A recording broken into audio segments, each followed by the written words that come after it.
ஹோட்டல்ல தர மாதிரி நல்ல உப்பலான பூரி ரெசிபி தான் பார்க்க போறோம். ரொம்ப ரொம்ப குறைவான கொலஸ்ட்ரால் அண்ட் நல்ல கொழுப்பு அதிகமா உள்ள இந்த அமேசிங்கான ஆயில். இந்த டிசைனோடைய எக்ஸ்ட்ரா லைட் ஆலிவ் ஆயில் பயன்படுத்தி எல்லா இந்தியன் ரெசிபிஸ் வறுக்க பொரிக்க இப்படி எல்லாத்துக்கும் ரொம்ப யூஸ்ஃபுல்லா ஹெல்ப்ஃபுல்லா ஹெல்தியா இருக்கக்கூடிய இந்த ஆயில் பயன்படுத்தி ஒரு சூப்பரான பூரி. இப்போ ஒரு பவுல்ல மெஷரிங் கப்ல 2 கப் கோதுமை மாவு எடுத்திருந்தேன். அதை உள்ள சேர்த்துடலாம். இது கிட்டத்தட்ட 250 கிராம் இருந்தது. சேர்த்துட்டு 1 டேபிள் ஸ்பூன் ரவை சேர்க்கிறேன். ரவை சேர்க்கிறதால அதிகமான நேரம் பூரி நல்லா உப்பலாவே இருக்கும். கூடவே 1 டேபிள் ஸ்பூன் சுகர் சேர்த்துடலாம். சுகர் சேர்க்கிறதால அழகான கோல்டன் கலர்ல நம்ம பூரி கிடைக்கும்.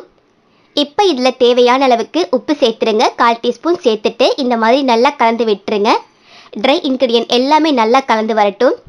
இப்போ இதில் 1/2 டேபிள் ஸ்பூன் அளவுக்கு ஆயில் சேர்த்துடலாம்.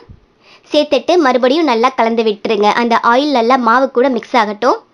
இந்த மாதிரி கலந்து விட்ட பிறகு கொஞ்சம் கொஞ்சமாக தண்ணீர் சேர்த்து கொஞ்சம் டைட்டாக மாவு பிசைஞ்சு எடுத்துக்க போகிறோம்.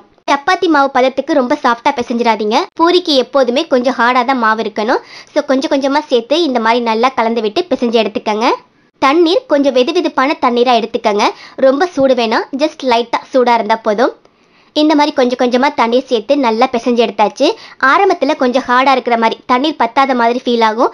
நீங்கள் நல்லா அழுத்தம் கொடுத்து பிசைஞ்சு எடுத்தீங்கன்னா சரியான பதத்துக்கு வரும். ஸோ உடனே அதிகமாக தண்ணீர் சேர்த்துடாம கொஞ்சம் கொஞ்சமாக சேர்த்து நல்லா அழுத்தம் கொடுத்து பிசைஞ்சிடுங்க. இப்போ பாருங்க, இந்த மாதிரி பதத்தில் வந்திருக்கு. ரொம்ப சூப்பராக இருக்குது. அழுத்தம் கொடுத்து ஒரு 2 அல்லது 3 நிமிஷம் நல்லா பிசைஞ்சு எடுத்துக்கங்க. பாருங்க, இந்த மாதிரி சப்பாத்தி மாவு மாதிரி ரொம்ப சாஃப்டாக இல்லாமல் கொஞ்சம் ஹார்டாகவே இருக்குது. இப்போ கடைசியாக மேலே கொஞ்சமாக ஆயில் சேர்த்துடலாம், காஞ்சி போகாமல் இருக்கிறதுக்கு. இப்போ இதை ஒரு 10 நிமிஷம் அப்படியே வச்சுருங்க. பூரி எப்போதுமே உடனேயும் செய்ய ஆரம்பிக்கலாம். ஆனால் நம்ம ரவை சேர்த்துருக்கதால ஒரு 10 நிமிஷம் ஊறி வந்துச்சுன்னா ரொம்ப சூப்பராக இருக்கும்.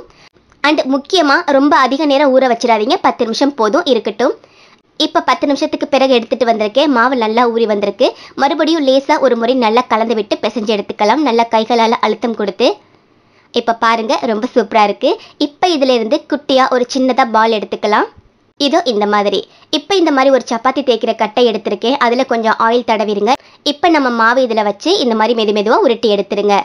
சப்பாத்திக்கு வளர்த்து எடுப்போம் இல்லையா, அந்த அளவுக்கு மெல்லிசாக வளர்க்க வேணாம், கொஞ்சம் தடிமனாக இருந்தாவே போதும். அப்போ தான் பூரி நல்லா உப்பலாக வரும். இதோ இந்த மாதிரி ரொம்ப மெல்லிசா வளர்த்து எடுத்துடாதீங்க. மெல்லிசா வளர்த்து எடுத்தீங்கன்னா பூரி உப்பலா வராது. இப்போ ஒரு கடாயில நான் ஆயில் சேர்க்கிறேன். நான் இன்னைக்கு டிசைனோடைய எக்ஸ்ட்ரா லைட் ஆலிவ் ஆயில் தான் சேர்க்கிறேன். பொதுவாக இந்த மாதிரி ஆயில் ஃபுட்டெல்லாம் சாப்பிட்றதுக்கு கொஞ்சம் யோசிப்போம், உடம்புக்கு நல்லது இல்லை அப்படின்ட்டு. ஸோ அந்த மாதிரி நேரத்தில் இந்த மாதிரி ஆலிவ் ஆயில் பயன்படுத்திக்கலாம். இதில் எந்த கெட்ட கொழுப்பும் இல்லை. இந்தியன் ரெசிபி, ட்ரெடிஷ்னல் ரெசிபிஸ் எல்லாத்துக்குமே இதை நீங்கள் தாராளமாக பயன்படுத்திக்கலாம்.